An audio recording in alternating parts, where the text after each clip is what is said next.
Viewers, অবশেষে প্রতিশোধের আগুন জ্বেলে উঠল। এমএলএ ছোট ভাইকে পুড়িয়ে মারল আগুন, কিন্তু এমএলএ কিন্তু এত সহজে ছেড়ে দেওয়ার পাত্র নয়।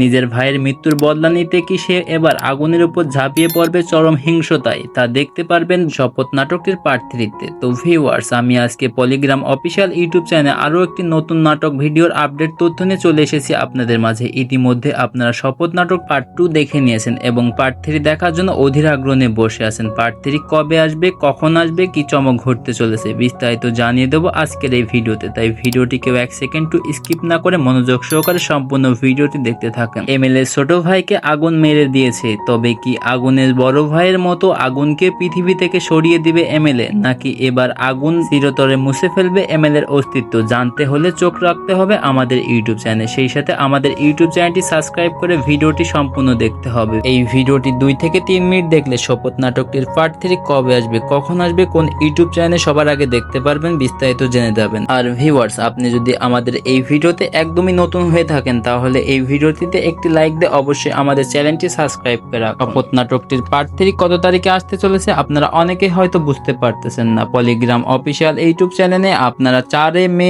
দুপুর 3টায় কিন্তু এই নাটকটি পার্ট 3 দেখতে পারবেন। তো মোটামুটি 7 দিন অপেক্ষা করতে হবে এই নাটকটির পরবর্তী এপিসোডটি দেখার জন্য। আপনি যদি শপথ নাটকটির পার্ট 3 আগামীকালকের মধ্যে দেখতে চান তাহলে অবশ্যই আমাদের ইউটিউব চ্যানেলটি সাবস্ক্রাইব করে রাখুন। আমরা আগামীকালকের মধ্যে এই নাটকটির পার্ট 3 আমাদের ইউটিউব চ্যানেলে আপলোড করে দেওয়ার চেষ্টা করব। তো ভিউয়ার্স, আপনি কবে এই নাটকটির পার্ট 3 দেখতে চাচ্ছেন অবশ্যই এই ভিডিওর কমেন্টে আপনার মূল্যবান মতামতটি জানিয়ে যাবেন। ভিডিওটি যদি আপনার উপকারে এসে থাকে তাহলে অবশ্যই ভিডিওটিতে একটি লাইক দিয়ে আমাদের ইউটিউব চ্যানেলটি সাবস্ক্রাইব করে রাখবেন। সেই সাথে অবশ্যই আপনার মূল্যবান মতামতটি এই ভিডিওর কমেন্টে জানিয়ে যাবেন আপনি কবে এই নাটকটির পার্ট 3 দেখতে চাচ্ছেন। তো ভিউয়ার্স, আজকের ভিডিওটি এইখানে শেষ করতেছি। ভালো থাকবেন, সুস্থ থাকবেন, খোদা হাফেজ।